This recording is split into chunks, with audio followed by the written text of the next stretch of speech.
आज हम लेके आए Hindi class 10 first chapter question answer. Let's start. Part 1 question answer first. गोपियों द्वारा उद्धव को भाग्यवान कहने में क्या व्यंग निहित है? उत्तर। गोपियों द्वारा उद्धव को भाग्यवान कहने में ये व्यंग निहित है कि उद्धव वास्तव में भाग्यवान न होकर अति भाग्यहीन है।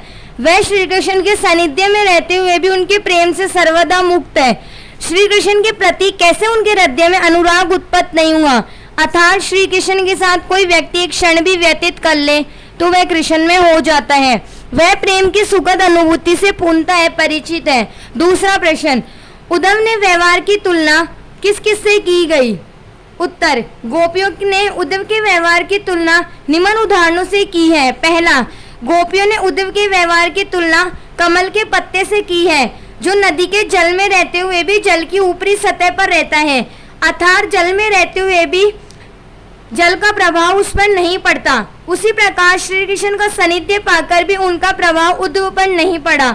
दूसरा, उद्धव जल के मध्य रखे तेल के गागर मटके की भांति है, जिस पर जल की एक बूंद भी नहीं टिक पाती। इसलिए उद्धव श्री कृष्ण के समीप रहते हुए भी उनके रूप के आकर्षण तथा प्रेम बंधन से सर्वदा मुक्त रहे। तीसरा, उद्धव ने गोपियों को जो योग का उपदेश दिया उसके बारे में उनका ये कहना है कि यह योग कड़वी ककड़ी के समान प्रतीत होता है, इसे निगला नहीं जा सकता, यह अत्यंत आरुचिकर है। तीसरा, गोपियों ने किन किन उदाहरणों के माध्यम से उद्धव को उलाने दिए हैं? उत्तर।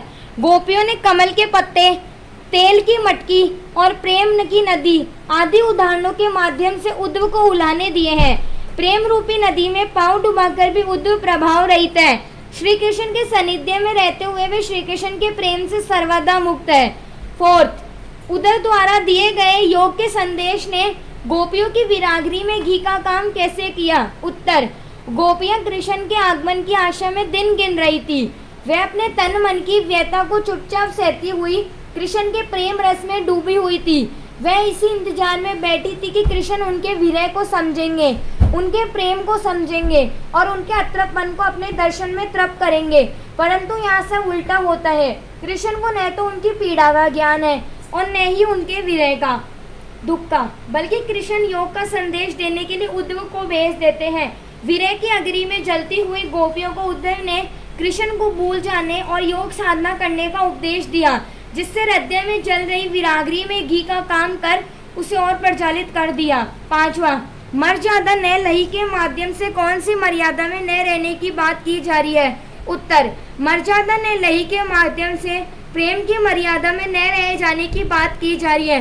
गोपियां कृष्ण के मथुरा चले जाने के बाद शांत भाव से उनके लौटने की प्रतीक्षा कर रही थी। वह चुपे अपनी मर्यादाओं में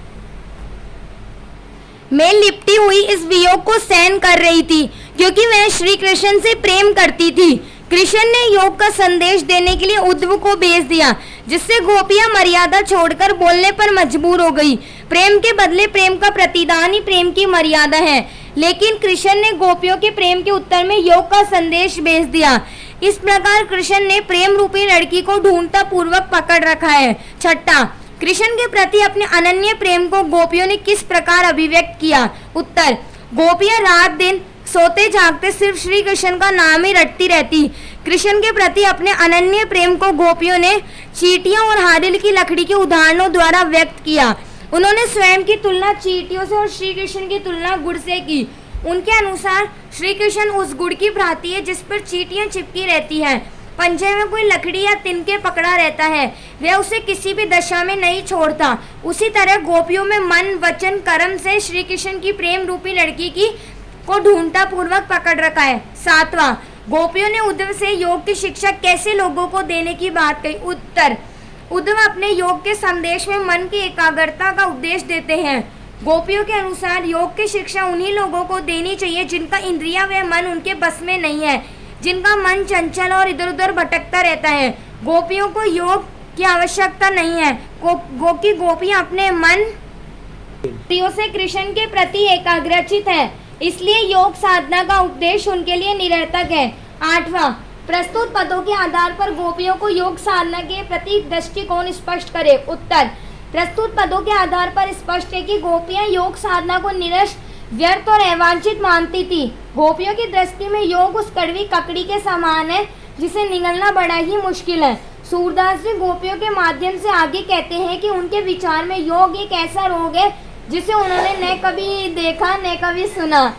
गोपियों के अनुसार योग की शिक्षा उन्हीं लोगों को देनी चाहिए जिनका इंद्रिया में मन उनके वश में नहीं है, जिनका मन चंचल और इधर उधर भटकता है। 9वां, गोपियों के अनुसार राजा का धर्म क्या होना चाहिए? उत्तर, गोपियों के अनुसार राजा का धर्म प्रजा को अन्याय से बचाना तथा राजधर्म का पालन करने हेतु प्रजा का हित चिंतन करना है। 10वां, गोपियों को कृष्ण में ऐसे कौन से परिवर्तन दिखाई दिए जिनके कारण वे अपना मन वापस लेने की बात करती है? उत्तर, गोपियों को लगता है कि कृष्ण द्वारका जाकर राजनीति के विधान हो गए। उनके अनुसार श्री कृष्ण पहले से ही चतुर थे, अब भारी ग्रंथों को पढ़कर वे पहले से भी अधिक चतुर हो गए। छल कपट उनके स्वभाव का अंग बन गया। उन्होंने गोपियों से मिलने के स्थान पर योग की शिक्षा देने के लिए उद्धव को भेज दिया। श्री कृष्ण के इस कदम से गोपियों के हृदय बहुत आहत प्राप्त हुआ। इन्हीं परिवर्तनों को देखकर गोपी अपना मन वापस लेने की बात कहती है। 11वां, गोपियों ने अपने वाक चातुर्य के आधार पर ज्ञानी उद्धव को परास्त कर दिया। उनके वाक चातुर्य की विशेषता है। उत्तर, गोपियां बात बनाने में किसी को भी परास्त कर सकती हैं।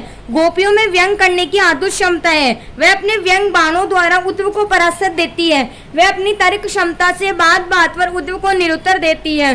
12वां, संकलित पदों को ध्यान में रखते हुए सुर के भ्रमर गीत की मुख्य विशेषताएं बताइए।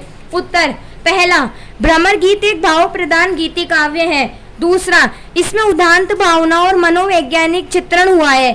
तीसरा, सूरदास ने अपने भ्रमर गीत में निर्गुण भ्रम का खंडन किया है। चौथा, भ्रमर गीत में शुद्ध साहित्यिक ब्रज भाषा का प्रयोग हुआ है। 5वां, भ्रमर गीत में उपालम की प्रधानता है। 6ठा, भ्रमर गीत में सूरदास ने वीर्य के समस्त भावों की स्वाभाविक एवं मार्मिक व्यंजना की है। 7वां, भ्रमर गीत में उद्धव व गोपियों के माध्यम से ज्ञान को प्रेम के आगे नतमस्तक होते हुए बताया गया है। ज्ञान के स्थान पर प्रेम को सर्वोपरि कहा गया है। 8वां, भ्रमर गीत में संगीतात्मक का गुण विधानमान है।